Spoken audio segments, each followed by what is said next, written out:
नमस्कार, maths by DK Sharma YouTube channel पे आप लोगों का स्वागत है। देखें यार, आज हम लोग सेट नंबर 32 का डिस्कशन करने वाले हैं और पीडीएफ के लिए टेलीग्राम चैनल को ज्वाइन कर लीजिएगा यार। सेट नंबर कितना 32 है, हाँ सेट नंबर 32 है और पीडीएफ आप लोगों को टेलीग्राम पे मिल जाएगा। चलिए आ जाइए यार।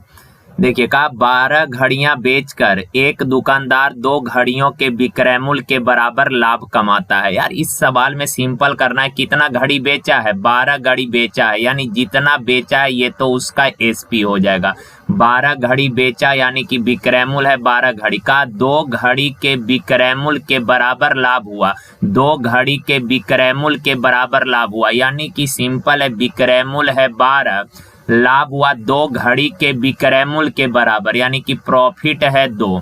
तो आप बताएं यार, 2 का लाभ कमाया, बेचा 12 में, क्रय मूल्य कितना हो जाएगा? तो आप बोलेंगे सर जी क्रय मूल्य होगा 10।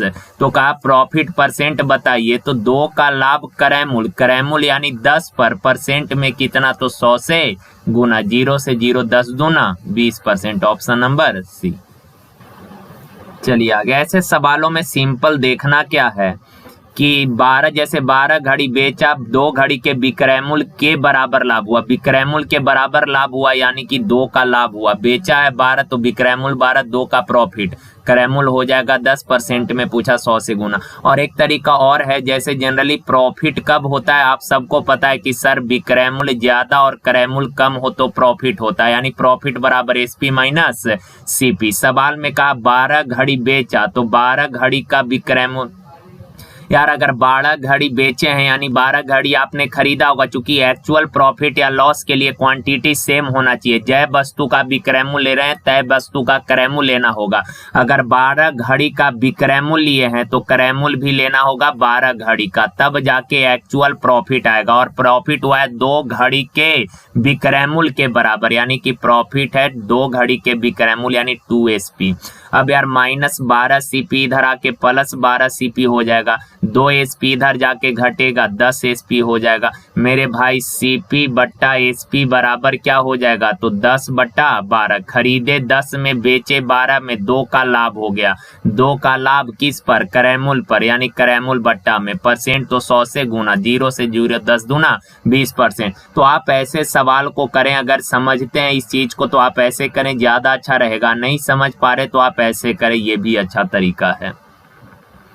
देखिए कहा ए किसी काम को 6 दिन में कर सकता है, बी को पूरा करने में 8 दिन लगता है, सी उस काम को पूरा करने में ए और बी द्वारा 7 काम करने में लिए गए समय के बराबर समय लेता है। बी और सी 7 में काम करे तो उस काम को कितने समय में पूरा कर देगा? सिंपल है सवाल यार। देखें ए काम को 6 दिन में करेगा और बी जो है काम को 8 दिन में, तो 6 और 8 का एलसीएम कितना हो जाएगा, 24, 6 चौक 24, 8 तिया 24। इसका मतलब आप बताएं ए और बी दोनों मिलकर काम कितने दिन में करेगा, तो 24 बट्टा 7 दिन में। ए और बी दोनों मिलकर पूरा काम करेगा 24 बट्टा 7 दिन में। अब यहाँ से मेन सवाल चालू होता है, का सी उस काम को पूरा करने में ए और बी द्वारा 7 काम करने में लिए गए समय के बराबर समय लेता है। तो सुनिए यार, ए पूरा काम करेगा 4 दिन में। फर्स्ट डाटा को यूज करके हमने ये निकाल लिया कि ए और बी दोनों मिलकर पूरा काम कै दिन में करेगा, तो 24 बट्टा 7 दिन में।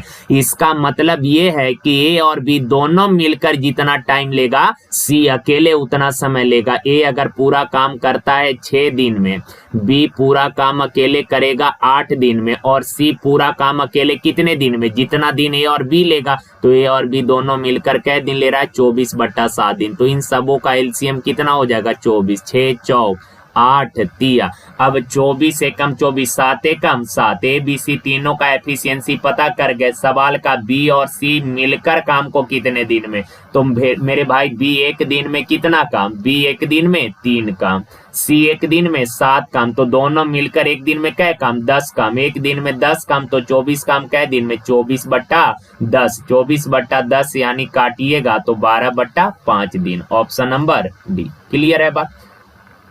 और रेशियो वाला तरीका से भी इसको कर सकते हैं, पर ऐसे ही करिए, ज्यादा दिक्कत है नहीं। देखिए कहा 100 रुपए की राशि पर 8% की दर से 3 वर्ष का साधारण ब्याज और 4000 की राशि पर 10% के दर से 2 वर्ष का चक्रवृद्धि ब्याज के आधे के बराबर है। एक की राशि पर 8% के दर से 3 वर्ष का जो साधारण ब्याज है वो 4000 की राशि पर 10% के दर से 2 वर्ष के चक्रवृद्धि ब्याज के आधा के बराबर है। तो सुनिए यार, 8% के दर से 3 वर्षों का 8% के दर से 3 वर्षों का साधारण ब्याज होगा कितना? तो आप बोलेंगे सर 24%।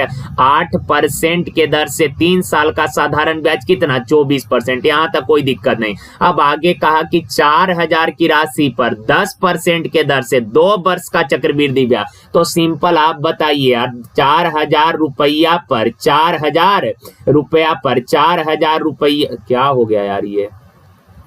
अरे मीट न यार, 4000 रुपया पर 4000 रुपए पर 10% के दर से 2 वर्षों का चक्रवृद्धि ब्याज, 10% के दर से 2 साल का चक्रवृद्धि ब्याज। तो यार ये भी फॉर्मूला 2 साल के लिए 10 + 10 + 10 गुना 10/100 कितना हो जाएगा? तो आप बोलेंगे सर 20 × 1 21%। 10% के दर से 10% के दर से 2 साल का चक्रवृद्धि ब्याज 21%। तो 4000 रुपया पर 10% के दर से 2 वर्षों का चक्रवृद्धि ब्याज है कितना परसेंट? 21%, यानी कि 21 × 4 = 84 840 रुपया। क्लियर है? चक्रवृद्धि ब्याज 2 साल का 840 रुपया। अब यार यहाँ पे आप सवाल को जरा गौर से पढ़ें। सवाल में कहा क्या है कि 8% के दर से 3 साल का जो साधारण ब्याज है ये 4000 की राशि पर 10% के दर से 2 वर्ष के चक्रवृद्धि ब्याज के आधा के बराबर है। ये जो साधारण ब्याज है ये चक्रवृद्धि ब्याज के आधा के बराबर है। तो यार 8% के दर से 3 साल का साधारण ब्याज 24%, और ये जो साधारण ब्याज है चक्रवृद्धि ब्याज का आधा है। आधा कहने का मतलब कितना है? 420 रुपया है। तो कहा x का मान यानी कि मूलधन ज्ञात करना है। x राशि है ना, राशि है यानी कि मूलधन है, x मूलधन यानी 100% का वैल्यू। तो 420/24 गुना कितना? 100। क्लियर है बात? ऐसे कर लेना है। कैलकुलेशन तो आप लोग कर ही लेंगे, हो जाएगा ना यार। अब देखें, जो लोग ऐसे ना समझ पाए वो जनरल तरीके से सवाल को कर ले, इतना करने का जरूरत है अगर नहीं आप चाहते। ऐसे तो ऐसे ही कर लेना है सवाल को, लेकिन आप ऐसे ना समझ रहे तो ऐसे करिए। 1 रुपए पर 8% के दर से 3 साल का साधारण ब्याज कितना हो गया? 8 या 24%। ये है सिंपल इंटरेस्ट। क्लियर है बात? कहा 4000 रुपए की राशि पर 10% के दर से 2 साल का चक्रवृद्धि ब्याज कितना है? तो आप बोलेंगे सर 21%। और कहा ये जो साधारण ब्याज है, ये साधारण ब्याज जो है कहा ये चक्रवृद्धि ब्याज का आधा है। साधारण ब्याज चक्रवृद्धि ब्याज का आधा है। क्लियर है बात? अब कुछ है नहीं, डायरेक्ट यहाँ से यहाँ 2 0 से 2 से काटिए तो 20 बार में ये कटेगा। क्लियर है बात? 4 से 6 बार में, 4 से 25 बार में, 2 तिया 2 से 10, 3 7 21, 70 25, 25 7 75 से 1750। Option number A. देखिए आगे कहा 10 पारियों के बाद किसी बल्लेबाज का प्रति पारी औसत रन 52 था। तो मेरे भाई 10 पारी का औसत रन अगर 52 है, 10 पारी का औसत रन 52 है तो 10 पारी का टोटल रन कितना? 10 गुना 52 हो जाएगा। ये 10 मैच का टोटल रन हो गया। आगे कहा 12वीं पारी के बाद औसत स्कोर बढ़कर 54 हो गया। 12 पारी के बाद औसत कितना हो गया? 54 हो गया। कहा यदि बल्लेबाज ने पिछली एक पारी के तुलना में 12वीं पारी में 16 रन अधिक बनाए। यार पिछला एक पारी के तुलना में 12वीं पारी में, तो 12वीं पारी से पहले उसने 11वीं पारी खेला होगा, 12वां मैच खेलने से पहले 11वां मैच खेला होगा। तो सवाल में यही कहा कि पिछला मैच के तुलना में 12वां मैच में 16 रन। पिछला मैच के तुलना में 12वां मैच, पिछला मैच कहने का मतलब 11वीं पारी। तो 11वीं पारी में अगर 1 रन बनाया होगा तो 12वीं पारी में उसने पिछला से यानी 11वीं से 16 ज्यादा 1 प्लस 16 रन बनाया होगा। मानते हैं ना बात को ये? तो मेरे भाई 10 पारी का टोटल रन है इतना, 11वीं पारी में x रन बनाया, 12वीं पारी में x प्लस 16 रन बनाया, तो ये आ गया फर्स्ट डाटा से 12 पारी का टोटल रन। 12 पारी का टोटल रन इतना, 12 पारी का टोटल रन इतना, तो 12 पारी का औसत रन कितना, 12 से डिवाइड कर दीजिए तो ये 12 पारी का एवरेज आ गया। 12 पारी का एवरेज है इतना, पर एक्चुअल में एवरेज दिया है 12 मैच के बाद कितना, 54 का, तो 12 पारी का एवरेज इतना पर दिया है कितना, 54, दोनों बराबर। अब तो कैलकुलेशन आप लोग कर ही लेंगे। चलिए आगे देखिए, कहा एक ट्रेन किसी चाल से एक स्थान से प्रस्थान, एक स्टेशन से प्रस्थान करती है। इसी स्टेशन से पहली ट्रेन की दिशा में ही 2 घंटे बाद एक दूसरी ट्रेन 70 के चाल से प्रस्थान करती है। देखिए यार, यहाँ से एक ट्रेन जो है चलना शुरू कर दी, इसका चाल क्या नहीं पता, मान लेते हैं 20 किलोमीटर पर आवर के चाल से चल रही है। और कहा इसके चलने के 2 घंटे बाद, कै घंटे बाद, 2 घंटे के बाद एक दूसरी ट्रेन चली है 70 किलोमीटर पर आवर के स्पीड से। कहा कि 5 घंटे बाद पहली ट्रेन के बराबर आ गई। यार सुनिएगा गौर से, कहा पहली ट्रेन 20 किलोमीटर पर आवर के चाल से चली और इसके चलने के 2 घंटे बाद ये 70 के चाल से चली और 5 घंटे के बाद उसके बराबर आ गई। कहने का मतलब ये हुआ कि 5 घंटे में इसने उसको पकड़ लिया। 5 घंटे में दूसरी गाड़ी ने पहली गाड़ी को क्या कर लिया, पकड़ लिया। तो किलोमीटर पर आवर में पहली ट्रेन की चाल आपको निकालना है। तो बस एक छोटा सा चीज आपको बस ये समझना है कि मेरे भाई ये भी के चाल से चली थी और इसके चलने के 2 घंटे बाद ये दूसरी गाड़ी चली और 5 घंटा में उसको पकड़ ली। इसका मतलब ये है कि पहली गाड़ी 7 घंटा में जितना दूरी तय की है, दूसरी गाड़ी 5 घंटा में उतना दूरी तय कर ली है। सुनिएगा एक बार फिर से इस लाइन को गौर से सुनिए। कहा पहली गाड़ी भी किलोमीटर पर आवर के चाल से चली, कै बजे चली नहीं पता। कहा इसके चलने के 2 घंटे के बाद दूसरी गाड़ी चली है। दूसरी गाड़ी चली, यहां से चली और 5 घंटे में पहली गाड़ी को पकड़ ली है। इसका मतलब है कि पहली गाड़ी 2 घंटा पहले चली थी, यानी कि पहली गाड़ी अगर 7 घंटा चली है तो उतने ही दूरी को दूसरी गाड़ी ने 5 घंटे में तय कर लिया। समझ गए? पहली गाड़ी का चाल है भी के चाल से चलकर 7 घंटा में कितना दूरी तय की होगी, तो दूरी बराबर चाल गुना समय। दूसरी 70 के चाल से चलकर 5 घंटा में कितना दूरी तय की है, तो दूरी बराबर चाल गुना समय, और दोनों दूरी बराबर है। 7 से 10 बार में काटिएगा तो भी बराबर 50 kilometre per hour. Option A. बस यही समझना था कि पहली गाड़ी 2 घंटा पहले चली, दूसरी गाड़ी 2 घंटा बाद चली और 5 घंटा में पकड़ ली उसको। चली और 5 घंटा में पकड़ ली, चलना शुरू की और 5 घंटा में उसको पकड़ ली, यानी कि दूसरी गाड़ी 5 घंटा चली और पहली गाड़ी 2 घंटा पहले चली थी, यानी कि पहली गाड़ी 7 घंटा चली थी। क्लियर है बात? अब आगे आ जाइए। का एक वर्गाकार मैदान का एरिया 31,684 वर्ग मीटर है। देखें यार, एक वर्गाकार मैदान है, वर्गाकार मैदान है तो वर्गाकार मैदान का एरिया होता है भुजा स्क्वायर, पर एक्चुअल में दिया है कितना, 31,684। तो वर्ग का एक भुजा कितना होगा, बाएं साइड का स्क्वायर हटाइएगा, दाएं साइड वर्गमूल हो जाएगा। और वर्गमूल निकालने का तरीका तो आप लोगों ने पढ़ ही रखा है, अंतिम से 2 अंकों को छाट दीजिए। अब देखना है कि ये जो है 316 किसके स्क्वायर के करीब है। तो 18 का स्क्वायर होता है कितना, 18 का स्क्वायर 324, 18 का स्क्वायर 324। अब देखें यार, 324 से तो ये ज्यादा हो जा रहा है, यानी कि ये नहीं कम वाला। 17 का स्क्वायर 289, तो 17। अब यार 17 का ये है, 18 का स्क्वायर 324, 17 का स्क्वायर 289। अब यार इकाई अंक देखिए, ये 2 का स्क्वायर 4 होता है, 8 का स्क्वायर 64। अब ये 316 किसके करीब है, 324 के करीब है, यानी बड़ा वाला के करीब है। तो यहाँ से बड़ा वाला वैल्यू यानी कि कितना, 8। तो ये सब चीज आप सबको पता है पहले से। तो इसका वर्गमूल निकालना, तो यार वर्ग का एक भुजा आ गया 178 सेंटीमीटर, मीटर है तो मीटर। क्लियर है बात। का वर्गाकार मैदान का एरिया 3184 है। आप सबको पता है वर्ग का एरिया होता है भुजा स्क्वायर, पर एरिया दिया है इतना, स्क्वायर हटाएंगे वर्गमूल, 31,684 का वर्गमूल 178 मीटर होता है। यहाँ तक क्लियर है। वर्ग का एक भुजा हम लोगों ने पता कर लिया। अब कहा जिस जमीन पर जमीन से 1, 2, 3, 4 मीटर की ऊंचाई पर तार बांधा गया। गांव में देखे होइएगा ना, जैसे ये खेत होता है, अब यहाँ पे ऐसे ऐसे खंबा गाड़ा हुआ है, 3D फिगर है, समझ में नहीं आएगा। ये ऐसे ऐसे खंबा लगाया है और यहाँ नीचे से ऐसे चारों तरफ से तार बांधा होता है, फिर ऊपर से कुछ ऐसे तार बांधा होता है, फिर ऊपर से तार बांधा होता है। वही सवाल में कहा है क्या कि ये जो जमीन है ना, का इस जमीन पर ऐसे कोई खंबा लगा होगा और ये खेत के चारों तरफ नीचे से 1 मीटर की ऊंचाई पर एक तार है, फिर 2 मीटर की ऊंचाई पर तार है, 3 मीटर की ऊंचाई पर और एक 4 मीटर की ऊंचाई पर, यानी पूरे खेत को घेराबंदी कर दिए हैं 4 प्रकार के तारों से। एक जमीन से 1 मीटर ऊंचाई पर है, एक 2 मीटर, एक 3 और एक 4 मीटर की ऊंचाई पर है।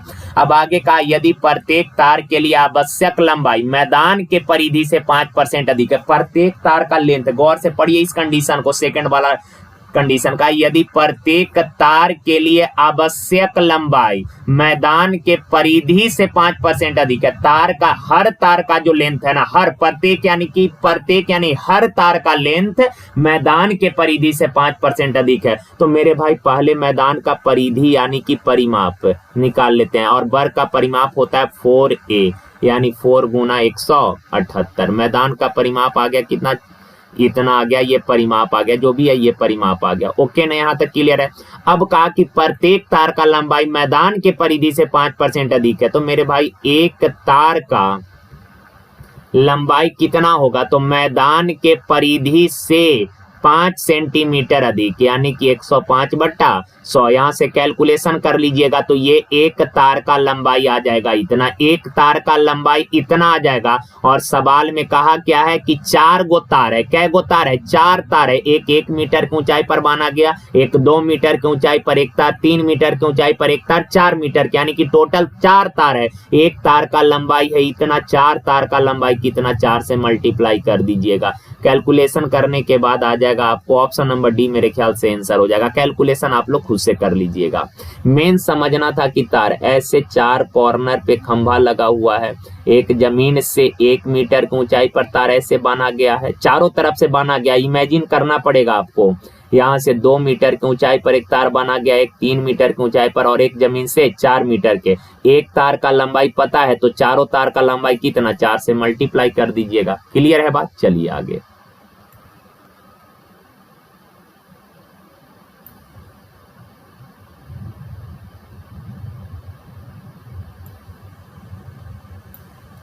देखिए कहा 1 साल पहले आकाश के पिता की आकाश की आयु की 9 गुनी थी। 1 साल पहले फादर का एज जो है सन के एज से 1 साल पहले का ये कहानी है। 1 साल पहले फादर का एज सन के एज से 9 गुना था। आगे का 3 साल बाद फादर का एज कहा उसकी आयु का 5 गुना हो जाएगा। सिंपल है, अगले वर्ष आकाश की आयु, अगले वर्ष कहने का मतलब परजेंट है, ये परजेंट है, बेस होता है परजेंट, ये परजेंट है, परजेंट अगले वर्ष यानी कि 1 साल बाद कहा आकाश की आयु निकालना है। तो यार 2 व्यक्ति के एज में 2 समय का रेशियो दिया है तो दोनों जगह के डिफरेंस को सेम कर लीजिए। अगर डिफरेंस सेम है तब तो कोई दिक्कत नहीं, पर सेम नहीं है तो सेम करना पड़ेगा। देखिए यार यहाँ डिफरेंस कितने का है, 8 का, तो 8 से नीचे में गुना करिए। 5 और 1 का डिफरेंस कितने का, 4 का, तो 4 से ऊपर में गुना कर लीजिए।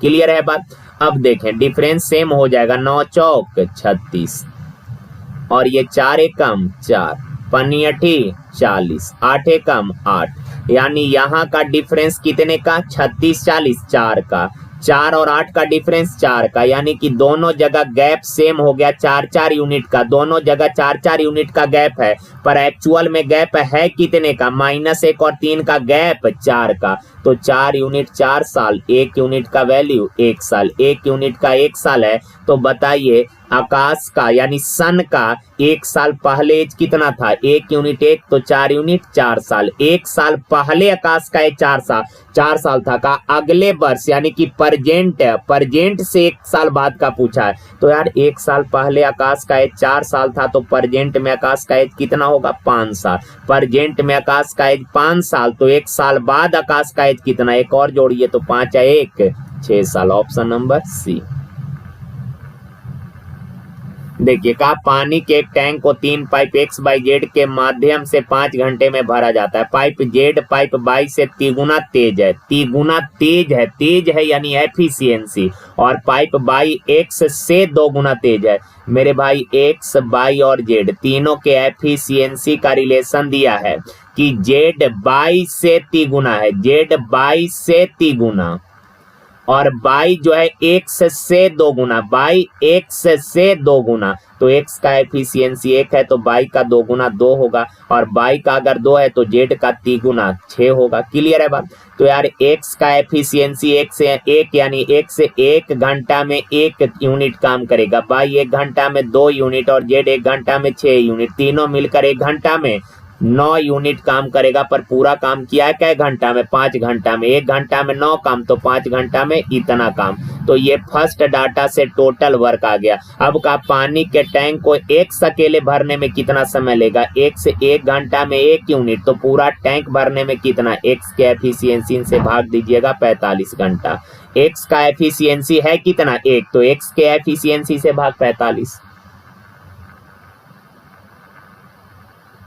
देखिए कहा है एक भागीदारी फर्म में तेजल की हिस्सेदारी 40% है और अशांक की हिस्सेदारी 60% है। तेजल का हिस्सेदारी है क्या परसेंट? 40%, और अशांक का हिस्सेदारी है कितना परसेंट? 60%। का तेजल वार्षिक तौर पर कितना बड़ा वैल्यू दे दिया है यार, इकाई, दहाई, सैकड़ा, हजार, 10,000, लाख, 10 लाख, 10 लाख का लाभ अर्जित करता है। तो अशांक कितने का लाभ अर्जित करता है? तो देखिए दो तीनों के हिस्सेदारी का रेशियो दिया है।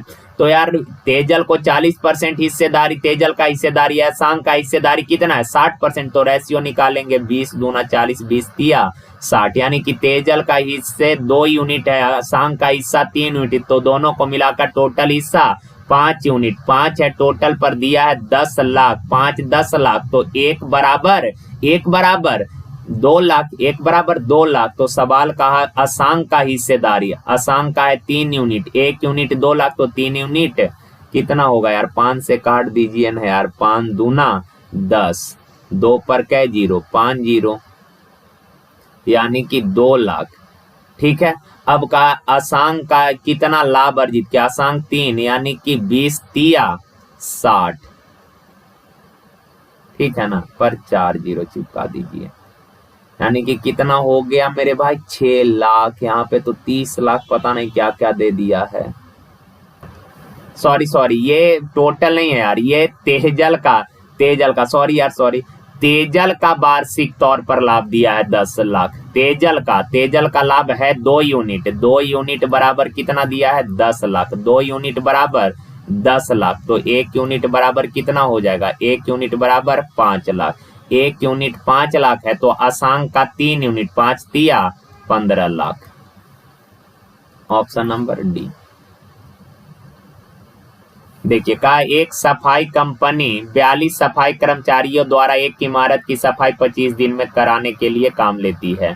कहा 10 दिन बाद 12 सफाई कर्मचारी नौकरी छोड़ चले गए। यदि सफाई का काम 10 दिन में समाप्त किया जाता है तो कितने सफाई कर्मचारियों को नौकरी पर रखने की आवश्यकता है? देखें यार 42 सफाई कर्मचारी एक काम को 25 दिनों में कर देते। 42 आदमी काम को कितने दिन में कर देता? 25 दिन में।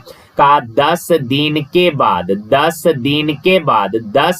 बाद 12 गो भाग गया, तो मेरे भाई 42 आदमी था, कहा 25 दिन में ये सब लोग काम फिनिश कर देते, 4200 आदमी मिलकर काम 25 दिन में कर देता। लेकिन कहा 10 दिन के बाद 12 गो भाग गया। तो मेरे भाई 10 दिन के बाद ना 12 गो भागा है, 10 दिन बाद 12 कर्मचारी भाग गया, यानी 10 दिन तक सबने मिलकर काम किया और उसके बाद 12 गो भाग गया। तो सबको काम करना था 25 दिन तक, सबने 10 दिन काम किया, 42 लोग था, सबने 10 दिन काम किया, 25 दिन करना था, 10 दिन कर लिया, तो सबके लिए काम बचा था, रिमेनिंग वर्क बच रहा था कै दिन का, रिमेनिंग वर्क बच रहा था 15 दिन का। 42 आदमी के लिए 25 दिन का काम था, 42 आदमी के लिए 25 दिन का टोटल काम था, लेकिन 10 दिन बाद 12 को भाग गया, 10 दिन बाद 12 को भागा, यानी कि 10 दिन तक सबने मिलकर काम किया। 42 आदमी के लिए 25 दिन का था, 10 दिन सबने कर लिया, तो 42 के लिए बचा कै दिन का काम, 15 दिन का काम रिमेनिंग बच रहा है। कहा 12 गो भाग गया, तो 42 में से 12 गो भाग गया, बचा होगा कै गो, 30 कर्मचारी बचा है शेष। कितना कर्मचारी, 30 कर्मचारी शेष बच गया। क्लियर है बात। कहा यदि सफाई का काम 10 दिन में समाप्त किया जाता है तो कहा कितने सफाई कर्मचारियों को नौकरी पर रखने की आवश्यकता है।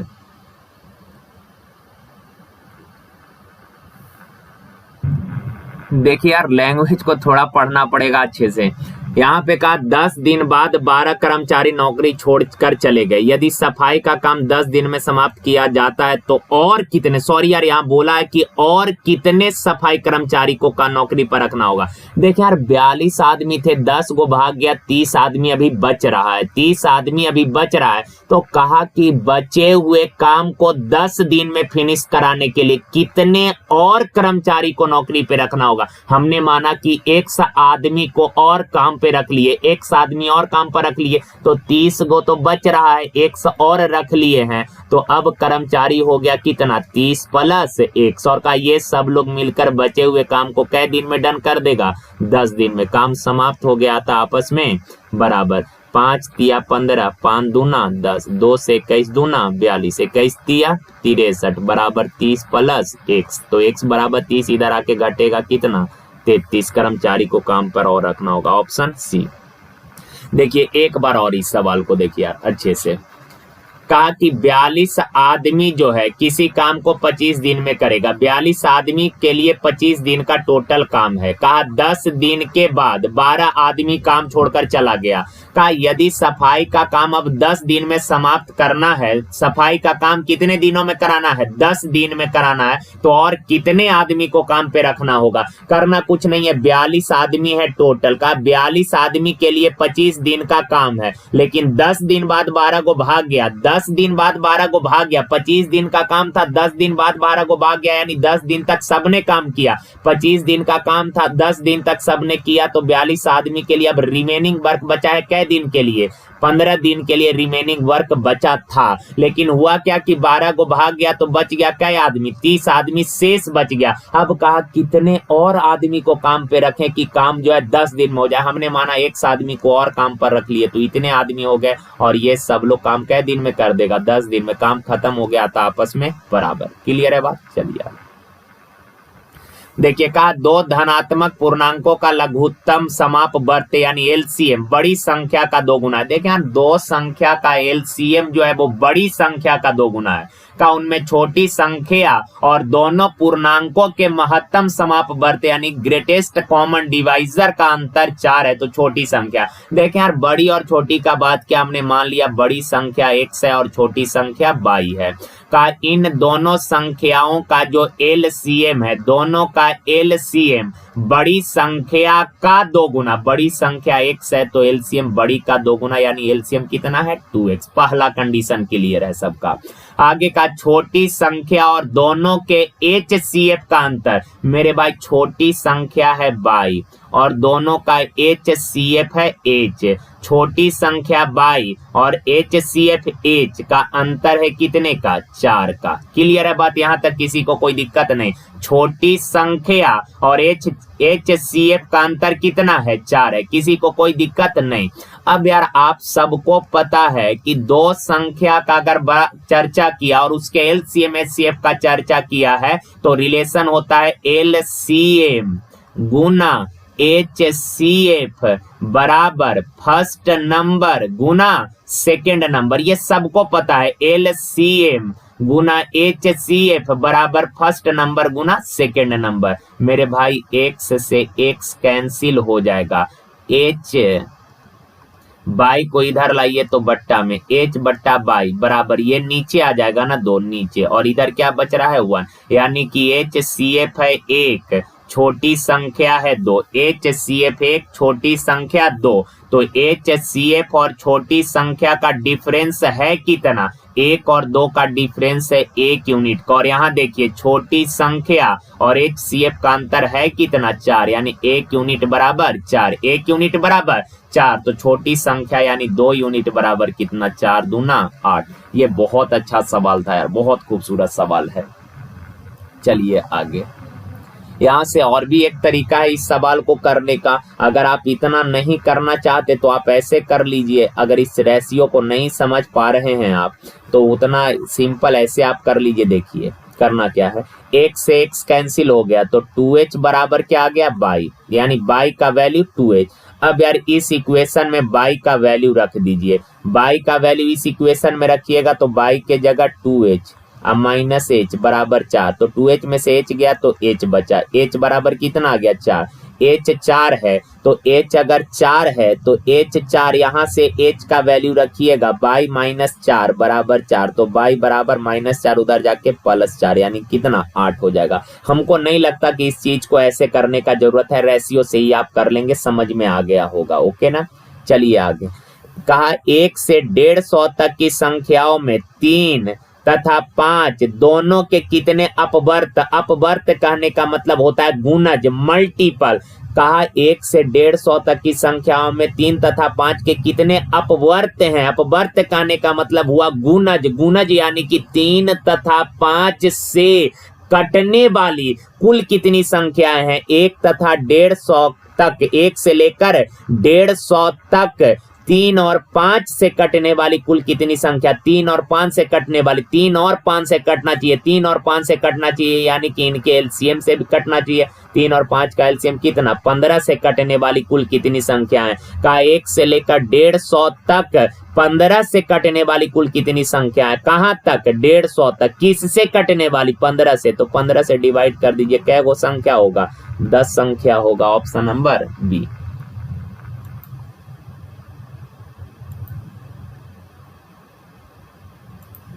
चलिए आ जाइए, देखिए कहा 7 इंटू 64 के पावर 1/3, तो मेरे भाई 7 गुना 64 के पावर 1/3, तो 64 का घनमूल कितना होता है, 4, 4 गुना 4 गुना 4, 3 बार करिएगा तब ना 64 आएगा, तो 4 का क्यू, 3 से 3 कैंसिल, यानी 64 का घनमूल 4 हो जाएगा। क्लियर है बात, ब्रैकेट है ध्यान रखिएगा, प्लस 27 के पावर 1/3, यानी 27 का क्यूब रूट कितना होता है, 3 होता है। कोई दिक्कत यहाँ तक किसी को नहीं, यह है 4, अब पावर में है कितना 3, और का इस कंप्लीट के पावर है 1/4। अब रुक जाइए, 4 और 3 7, 7 के पावर 3, 7 के पावर 3 और कंप्लीट टू दी पावर 1/4। अब यार देखें बेस सेम है, बीच में गुना तो पावर जुटेगा, यहाँ कुछ नहीं यानी 1 है, तो 7 के पावर 3 और 1 4, कंप्लीट टू दी पावर 1/4, 4 से 4 कैंसिल, कितना आ गया 7, ऑप्शन नंबर ए।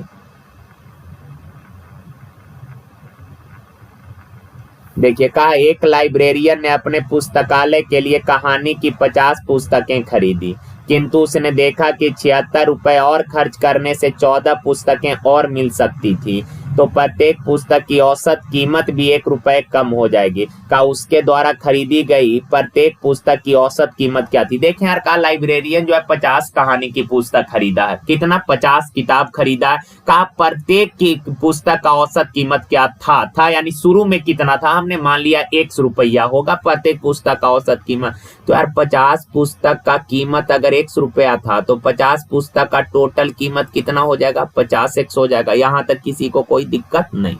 का 76 रुपया और खर्च किया तो 14 पुस्तक और मिल गया। सुनिए यार, ये 50 बुक का टोटल कीमत है 50x रुपया। 50 बुक का टोटल कीमत है इतना रुपया का 76 रुपया और खर्च किया तो उसको 14 बुक और मिल गए। कितने बुक मिल गए? 14 बुक। तो ये 50 बुक का टोटल कीमत, ये 14 बुक का टोटल कीमत, दोनों को जोड़ दीजिएगा तो 50 और 14 क्या ये 64 बुक का टोटल कीमत नहीं हो जाएगा? यस हो जाएगा। 50 बुक का टोटल कीमत है 50x, 14 बुक का टोटल कीमत है 76 रुपया। तो ये 50 बुक का टोटल, ये 14 बुक का टोटल, 50 और 14 64 बुक का टोटल कीमत इतना। तो एवरेज कीमत कितना? 64 से भाग दे दीजिए, ये 64 बुक का औसत कीमत हो गया। लेकिन कहा कि अब जो है प्रति पुस्तक औसत कीमत 1 रुपया कम हो गया। पहले कीमत था 1 रुपया, अब 1 कम होकर हो गया औसत कीमत x माइनस 1 रुपया।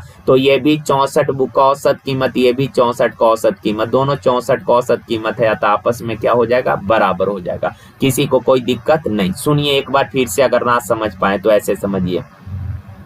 पहले आपने 50 बुक खरीदा, कहा प्रत्येक बुक का कीमत निकालना है, पर बुक का, प्रत्येक, प्रत्युक लिख दिया, ये प्रत्येक है, सुधार कर लीजिएगा। प्रत्येक पुस्तक का कीमत, मान लेते हैं कि प्रत्येक पुस्तक का कीमत था 1 रुपया। क्लियर है? तो 50 पुस्तक का टोटल कीमत कितना हो गया? 50x का 76 रुपए और खर्च किए तो 14 पुस्तक मिल गया। 76 रुपया में कै पुस्तक मिल गया? 14 पुस्तक मिल गया। क्या वो? 14 को 76 रुपया में 14 पुस्तक। तो ये 14 पुस्तक का टोटल कीमत है 76 रुपया। ये 76 ऐड कर दिए तो 50 और 76 ये टोटल 64। 50 बुक का ये टोटल कीमत, ये 14 बुक का टोटल, 50 और 14 64 बुक का टोटल कीमत इतना। औसत कीमत कितना? इतना। लेकिन का औसत कीमत 1 घट गया, पहले था 1 से 1 घट कर हो गया x माइनस 1। ये रेशियो दिया A अनुपात B, B अनुपात C और C अनुपात D, D C B A का रेशियो पूछा है। तो रेशियो बैलेंस कर लेंगे ना आप लोग, खुद से कर लीजिएगा, सिंपल है, बैलेंस कर लेना। ऑप्शन से भी इस सवाल को कर लीजिएगा। देखिए आगे का, किसी परीक्षा में पास होने वालों की संख्या तथा फेल होने वालों की संख्या का रेशियो 25:4 है। देखिए यार, पास होने वाला 25 है और फेल होने वाला कितना है? 4 है। तो रेशियो 25:4, तो टोटल कितने हो गए? टोटल आप बोलेंगे सर 29, x लगा लेते हैं क्योंकि रियल वैल्यू बना लिए। 29x हो गया टोटल बच्चा का। 5 और अधिक ने परीक्षा दी होती, 5 और अधिक बच्चा परीक्षा देता तो अब टोटल कितने बच्चा हो जाता? पहले 29x था, 5 और परीक्षा देता तो टोटल होता 29 प्लस x का। यदि फेल होने वालों की संख्या 2 कम होती, फेल होने वाले का संख्या 2 क्या होता? कम होता। पहले फेल हो रहा था 4x, 2 कम फेल होता यानी 4x माइनस 2 फेल होता। क्लियर है बात का? यदि यह अनुपात 22 और 3 हो गया, यह कहने का मतलब कि पास और फेल का रेशियो जो है 22:3 हो गया। तो मेरे भाई पास होने वाला का संख्या कितना है? तो टोटल बच्चा में से अगर फेल होने वाला का संख्या घटा दीजिएगा तो पास होने वाला का संख्या नहीं आ जाएगा। यस, टोटल बच्चा में से अगर फेल होने वाला का संख्या घटा दीजिएगा तो पास होने वाला का आ जाएगा। 29x में से 4x गया, 25x। 5 में से -2 को घटाइएगा तो +2 हो जाएगा ना, 7। अब कोई दिक्कत है नहीं, पास और फेल का पता चल गया। पास हुआ है कै गो? तो पास हुआ है 25x। कितना? 25x -7 पास हुआ है। और फेल हुआ है कितना? 4x minus 2। लेकिन रेशियो दिया है कितना? 22/3 का। यहाँ से सॉल्व करेंगे, x का वैल्यू आ जाएगा। x का वैल्यू आ गया तो परीक्षा में बैठने वालों की संख्या क्या है? तो टोटल कितने बच्चे थे? 29x। ये नया वाला है, इमेजिनेशन वाला है, ये ओरिजिनल में टोटल था 29x। x का वैल्यू पता होगा 29x, आप निकाल लेंगे। तो ये x मान के कर लेंगे। लेकिन एक तरीका, पिछले सेट में ऐसा एक सवाल और आया था यार, हमने आप लोगों को कराया था, और इस x करके करेंगे तो समझ में थोड़ा अच्छे से आएगा। वो थोड़ा कम समझ में आता है लेकिन टाइम काफी कम लगने वाला है। देखिए यार, इस तरह का सवाल जब भी आए तो आपको एक ही चीज देखना है कि चेंज किस किस में हो रहा है, चेंज किस में हो रहा है, बस इस चीज को आप पकड़िए। का 5 और अधिक परीक्षा देता और का फेल होने वालों की संख्या, फेल होने वालों की संख्या 2 कम होती, 5 लोग एक्स्ट्रा परीक्षा देता है, यानी टोटल विद्यार्थी 5 और होते, अगर 5 बच्चे और होते तो ये टोटल में चेंज हुआ है 5 का फेल होने वालों का संख्या 2 कम होता, यानी कि फेल में चेंज दिया, यानी इस सवाल में एक तो टोटल में चेंज दिया है, एक टोटल में चेंज दिया है और एक चेंज हुआ है किस में, फेल में। तो टोटल और फेल पर रेशियो लगा लीजिए। टोटल पहले पास हो रहा था 25 गो, फेल हो रहा था 4 गो, तो टोटल था कै गो, 9 गो, और फेल है कै गो, 4 गो। अब कहा कि पास हो रहा है 22, फेल हो रहा है 3, तो अब टोटल कितना है 25, फेल हो रहा है कितना 3।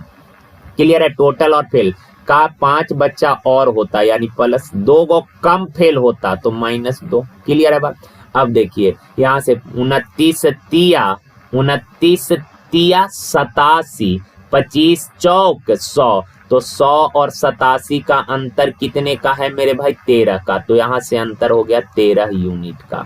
नीचे आ जाइए, 3 पचे 15, 25 दूना 50, -50 है, तो 50, 15 और 50 का डिफरेंस निकालिएगा तो ये 15 प्लस 50 कितना हो जाएगा, 65। तो यहाँ से डिफरेंस आया 65 का। 13 यूनिट 65 है, तो 1 यूनिट बराबर 5, 1 यूनिट 5, तो टोटल कितने हैं, तो 29, 1 बराबर 5, तो 29 बराबर कितना, 5 45, 5 दूना 10, 145। तो ये थोड़ा अच्छा तरीका, समझ में नहीं आया होगा लेकिन अच्छा है यार ये तरीका। चलिए आगे का, एक दूध वाला अपने दूध में पानी मिलाकर 9 रुपए प्रति लीटर के दर से बेचता है तो 20% लाभ कमाता है। देखिए यार, दूध में पानी मिला दिया है, दूध में क्या मिलाया है, पानी मिला दिया, तो अब मिक्सचर बन गया। पहले शुद्ध दूध था, पानी मिला दिया, अब नया जो मिक्सचर बना उसको 9 रुपए प्रति लीटर के दर से बेचा और 20% लाभ कमाया। का शुद्ध दूध की लागत है 10 रुपए पर लीटर, तो मिश्रण में दूध और पानी का अनुपात। देखें यार, मिल्क जो है इसका रेट है 10 रुपया पर लीटर, आपने इसमें वाटर मिलाया, और आपको पहले भी हमने बताया था कि वाटर का कोई कॉस्ट नहीं होता, वाटर कोई पैसा से खरीद कर ला के नहीं मिलाएगा, फ्री का ही पानी कहीं से मिला देगा। तो पानी का कॉस्ट जब भी लेना हो ऑलवेज 0, 10 रुपए पर लीटर का दूध था, 0 रुपया पर लीटर पानी मिला दिया, तो नया मिक्सचर जो बना का, इस नए मिक्सचर को 9 रुपए पर लीटर के दर से बेचा, 20% लाभ हुआ। तो मेरे भाई एलिगेशन में हर जगह का यूनिट सेम होता है, यहाँ करेमुल, तो यहाँ भी करेमुल लेना होगा, पर 9 में बेचा, 20 का लाभ हो गया, करेमुल निकालना है, 20% लाभ 120/100 का उल्टा गुना करिए 100/120, 1 0 से 1 0, 2 छक 12, 2 पचे 10, 3 दूना 6, 3 तिया 9, यानी कि 15/2। क्लियर है बात। अब करिए क्या यार, सिंपल 2 से हर जगह गुना कर लें क्या, 2 से हर जगह गुना कर लेते हैं, इंटीजर बन जाएगा, ये हो गया 20, 2 गुना 0, ये तो 0 ही रहेगा, और ये कितना हो जाएगा 15, 20 में से 15 गया 5, 15 में से 0 गया, 15 में से 0 गया कितना 15, रेशियो लाइए 5 तिया 15, 5 एकम, यानी 3:1, ऑप्शन नंबर ए। देखिए का, शुद्ध एसिड से भरे हुए पात्र में 10 लीटर एसिड है, इसमें से 2 लीटर निकाला गया, उसके बाद पानी भर दिया गया, फिर 2 लीटर मिश्रण उसमें से निकाला गया और पात्र को फिर पानी से भर दिया, पात्र में बचे एसिड और प्रारंभिक मात्रा का अनुपात ज्ञात करना। देखिए यार, इस तरह के सवाल को फॉर्मूला से भी आप कर सकते हैं और जनरल तरीका से भी।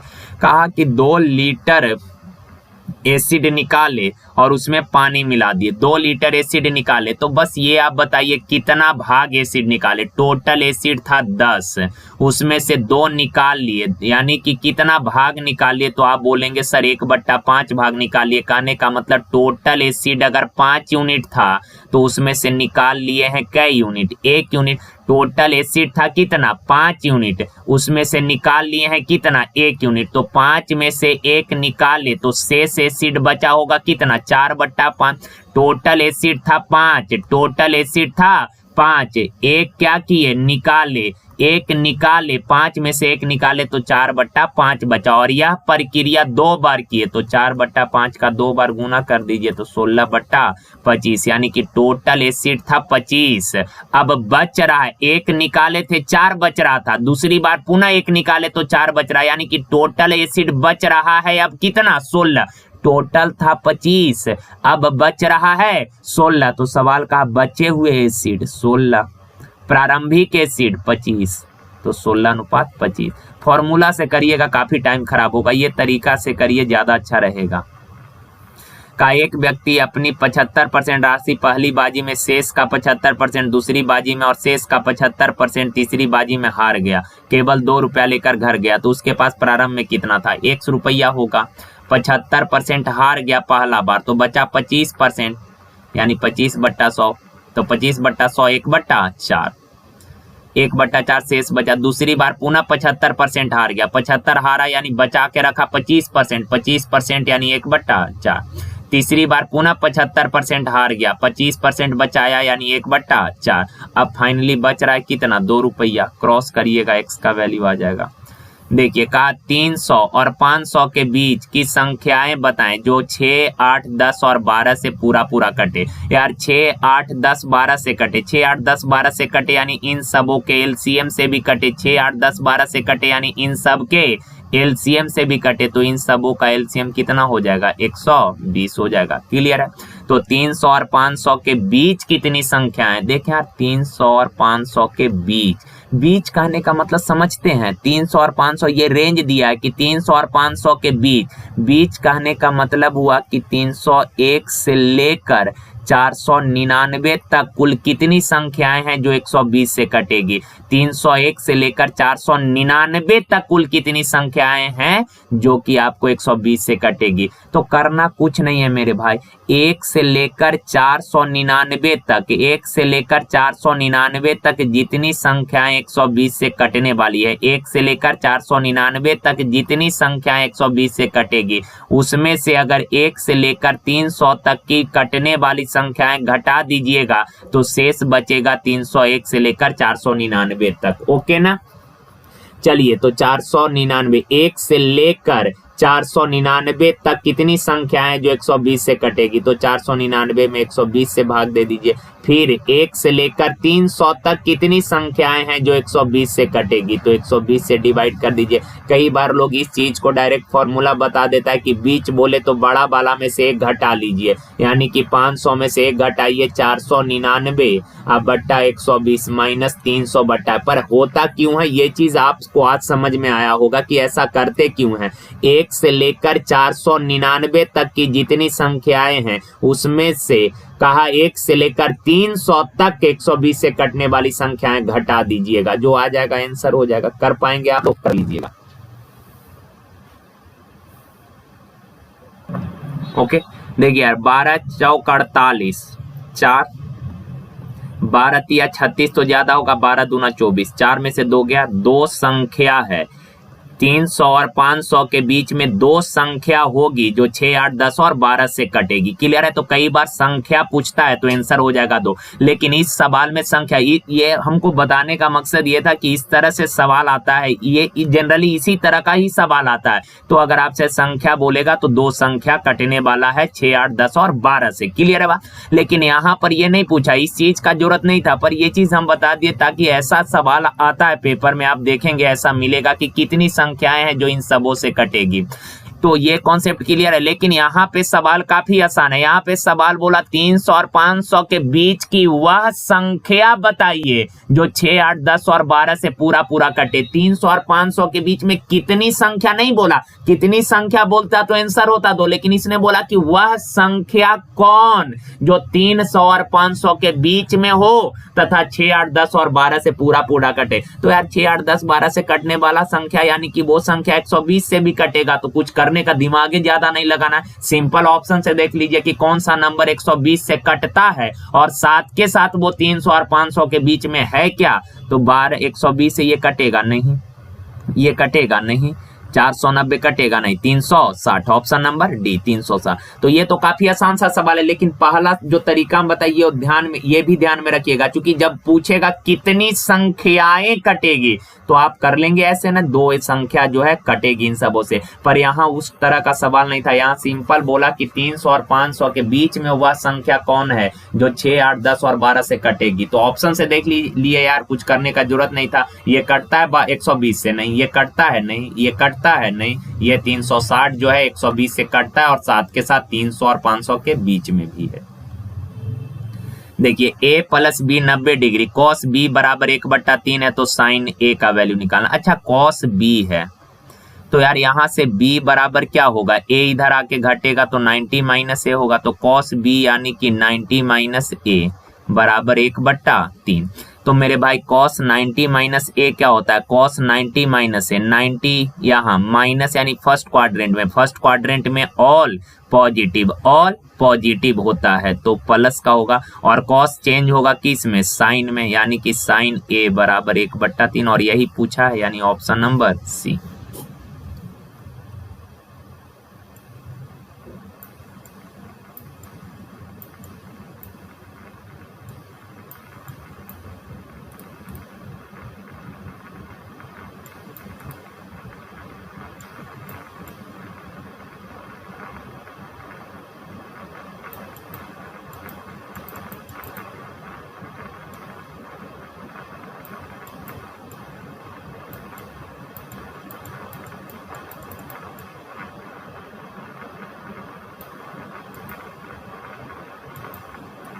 देखिए का 63 ग्राम के एक टिड्डे को 3 चींटियां अलग अलग क्रमशः 3, 4 और 6 दिनों में खा सकती है। ये क्या हो गया यार, सही है। 63 ग्राम के एक टिड्डे को 3 चींटियां अलग अलग क्रमशः 3, 4 और 6 दिनों में खा सकती है। यदि वे तीनों इस टिड्डे को एक साथ खाएं तो इसे पूरा खत्म करने तथा उनका हिस्सा ज्ञात करें। देखिए यार सिंपल सवाल है, का 63 ग्राम के एक टिड्डे को 3 चींटियां अलग अलग 3, 4 और 6 दिनों में खा सकती है। का तीनों अलग अलग उसको पूरा कितने दिनों में खा जाएगी। इसका मतलब क्या है यार कि पहले तो सबका एफिशिएंसी निकालते हैं कि खाने का उसका अगर पहला चींटी पूरा खा जाएगी 3 दिन में, दूसरा 4 दिन में, तीसरा 6 दिन में पूरा खा जाएगी, तो ये टाइम तो पता है, लेकिन खाने का उनका एफिशिएंसी क्या है ये निकालना पड़ेगा। सिंपल सा सवाल है यार, तीनों के टाइम का रेशियो दिया है ABC, तीनों के टाइम का, मान लीजिए 3 चींटी ABC है, टाइम का रेशियो 3, 4, 6, तो इनके एफिशिएंसी का रेशियो क्या हो जाएगा, टाइम का इनवर्स एफिशिएंसी होता है, तो इनवर्स लिखिए 6 चौक 24, 6 तिरिक 18, 4 तिरिक 12, छोटा कर लीजिए 6 चौक 24, 6 तिरिक 18, 6 दूना 12। क्लियर है, यानी पहला चींटी 1 घंटा में या 1 दिन में 4 टिड्डी खाएगा, दूसरा 3 और तीसरा 2। सबका एफिशिएंसी पता कर गए। कहा कि साथ में सब खत्म करे, कितने दिनों में खत्म करेगी, तो सिंपल है, कर लीजिएगा आप लोग, कैसे होगा।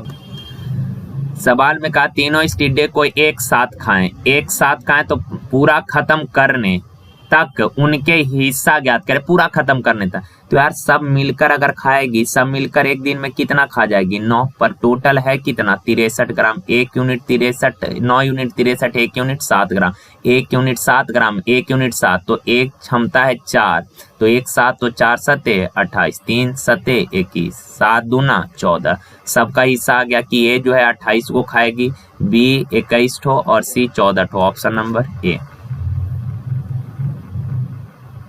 ये माध्यिका मीडियन ज्ञात करना है, तो आप लोग कर लेंगे। मीडियन को बढ़ते क्रम में अरेंज कर लेना। किस क्रम में, बढ़ते क्रम में अरेंज कर लीजिएगा, और उसके बाद फिर मीडियन यानी कि बीच वाला नंबर का एवरेज निकाल लेना है, आ जाएगा। क्लियर है, कर लेंगे। अगर ना कर पाए तो फिर भी देख लीजिए यार, कर लेते हैं। बढ़ते क्रम में अरेंज करिए। आपको पता है बढ़ते क्रम में अरेंज करना यानी कि छोटा वाला फिर उससे बड़ा, फिर उससे बड़ा, फिर उससे बड़ा, इस तरह से कर लीजिएगा यार आप लोग। सिंपल सा सवाल, थोड़ा सा निकलना है यार, लेट हो रहा है। देखिए का एक ही रेखा पर लंबवत रेखाएं होती है, जैसे एक रेखा है, ये एक रेखा है, ओके, ये एक क्या है, रेखा है, इस पर लंबवत यानी कि परपेंडिकुलर रेखा। तो यार एक रेखा पर जितने भी लंबवत रेखाएं आप खींचेंगे, सब एक दूसरे का पैरेलल होगा, सब एक दूसरे का क्या होगा, पैरेलल होगा, समानांतर होगा, यानी कि लंबाई में बराबर नहीं, अलग अलग भी लंबाई हो सकता है, एक दूसरे के समानांतर, ऑप्शन नंबर बी। देखिए का एक खोखले गोले का बाह्य तथा आंतरिक व्यास 12 और 8 है। एक खोखला गोला है इस टाइप का इसका बाह्य और आंतरिक व्यास 12 और 8 है। बाह्य व्यास, यार इसका बाह्य व्यास 12 है तो रेडियस कितना हो जाएगा, 6, और इसका का व्यास है 6, 8, तो इसका रेडियस कितना हो जाएगा, 4 हो जाएगा।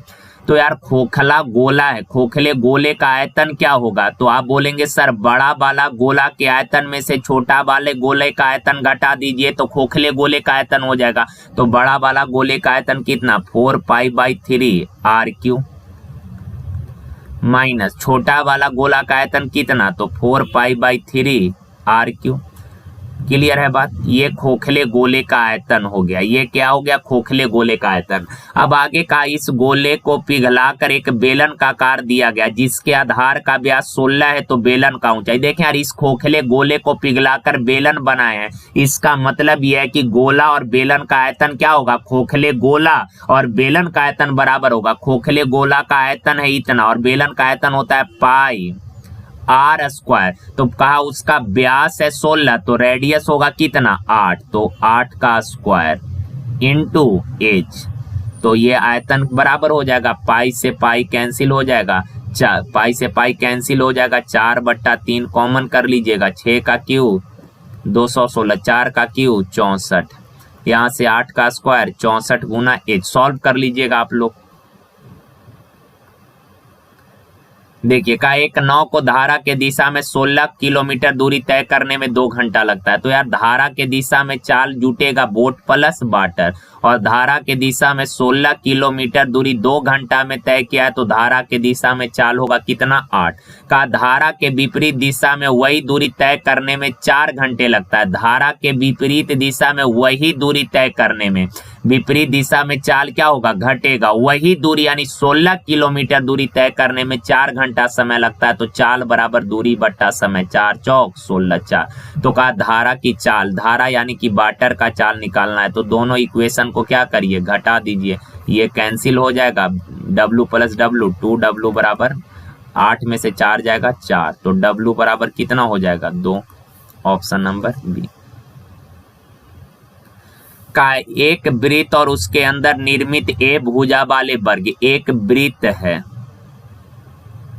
और इसके अंदर का ए भुजा वाला एक वर्ग बनाया गया है। यार वर्ग का भुजा तो बराबर होगा ए होगा। क्लियर है बा? तो सवाल में कहा कि बीच में, वृत्त और वर्ग के बीच में जो एरिया है उसका एरिया, वृत्त और वर्ग के बीच में जो बचा हुआ भाग है उसका एरिया निकालना है। तो वृत्त और वर्ग के बीच में जो बचा हुआ पार्ट है वो यही वाला है ना यार, ये सब है का इसका एरिया निकालना है, इसका एरिया निकालना है। तो क्या करिए? वृत्त के एरिया में से वर्ग का एरिया घटा दीजिए, वृत्त के एरिया में से वर्ग का एरिया घटा दीजिए। सुनिए जरा एक बात सुनिए, देखें यार ये जो है ये वर्ग का क्या है? व्यास है, वर्ग का व्यास है मेरे भाई। और आप सबको पता है वर्ग का व्यास होता है क्या? वर्ग का विकर्ण, वर्ग का विकर्ण क्या होता है? √2a। क्लियर है बा? अगर आप इस लाइन को वर्ग के रिस्पेक्ट में देखेंगे तो ये लाइन वर्ग का विकर्ण है, और इसी लाइन को अगर आप वृत्त के रिस्पेक्ट में देखेंगे तो ये लाइन वृत्त का क्या है? व्यास है। ये लाइन वर्ग का विकर्ण है और यही लाइन वृत्त का व्यास है। तो मेरे भाई वर्ग का विकर्ण है √2a, विकर्ण है √2a यानी कि वृत्त का व्यास डायमीटर है √2a, डायमीटर √2a है तो रेडियस क्या होगा? डायमीटर का आधा होगा। काट दीजिए √2 बार में, यानी कि वृत्त का रेडियस आ गया √2। तो वृत्त का एरिया πr², वृत्त का एरिया πr² में से वर्ग का एरिया घटाइए। वर्ग का भुजा ए है तो वर्ग का एरिया क्या होगा? भुजा स्क्वायर, तो πa² बट्टा √2 का स्क्वायर 2 ये स्क्वायर। यहाँ से मेरे भाई a² कॉमन कर लीजिएगा, 2 LCM हो जाएगा तो π-2। क्लियर है बात? अब 2 बाहर निकाल लीजिए तो a² बट्टा 2, अंदर क्या बच जाएगा? π-2, a² बट्टा 2 π-2, ऑप्शन नंबर ए। देखिए का x² + 1/x² बराबर 6 है, x² + 1/x² बराबर 6 है। क्लियर है बात? तो आपसे पूछा है कि 10x - 10/x, 10x - 10/x का वैल्यू निकालना है। तो यार करना कुछ नहीं है, 10 कॉमन कर लीजिएगा तो x - 1/x, इसी का वैल्यू आपको पूछा है। देखें यार एक चीज आप सबको पता है, a² + b² का 2 फॉर्मूला होता है। एक तो होता है a + b का होल स्क्वायर -2ab, और एक होता है a माइनस बी का whole square plus 2ab।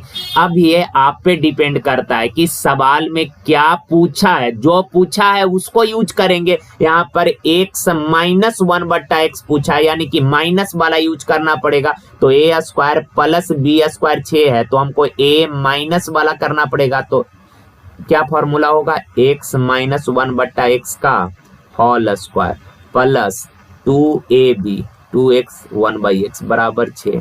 x से x कैंसिल हो जाएगा, 2 उधर जाके घटेगा, 2 उधर जाके घटेगा, तो x माइनस 1/x स्क्वायर बराबर 2 घटेगा 4।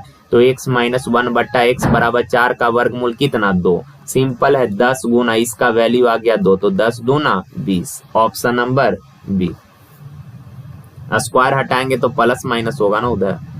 देखिए का एक 13 मीटर लंबी सीढ़ी को 13 मीटर लंबा सीढ़ी है का दीवार के साथ लगाया गया है और सीढ़ी का निचला हिस्सा दीवार से 6.5 मीटर की दूरी पर है। देखें यार, ये दीवार है का दीवार के निचले हिस्से से 6.5 मीटर के दूरी पर का एक सीढ़ी का निचला हिस्सा है। तो ये सीढ़ी ऐसे दीवार पे आपने टिका दिया होगा, ऐसे ये सीढ़ी है। क्लियर है बात।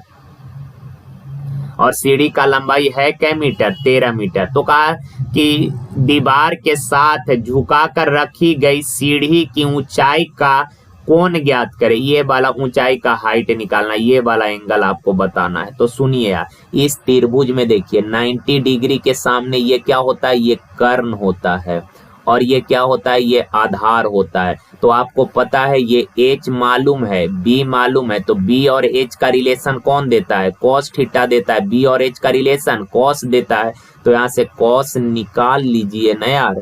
यहाँ से cos थीटा बराबर b/h यानी 6.5 बट्टा कितना 13। डेसिमल हटा दीजिएगा तो बट्टा में 1 0 चिपक जाएगा। 13 पचे 65, 5 से 1 बार 5 दूना 10, यानी कि cos थीटा बराबर 1/2। और आप सबको पता है cos कितना डिग्री 1/2 होता है, तो cos 30 डिग्री नहीं, cos 60 डिग्री 1/2 होता है। तो ये थीटा 60, ऑप्शन नंबर बी। तो थैंक यू यार, धन्यवाद आज के लिए यहीं तक, थैंक यू। और आज जीवन ज्योति में नहीं आ पाई, इसके लिए माफी चाहते हैं। थोड़ा सा घर में एक शादी है, इसीलिए थोड़ा सा एब्सेंट हो गया। थैंक यू, धन्यवाद यार, थैंक यू।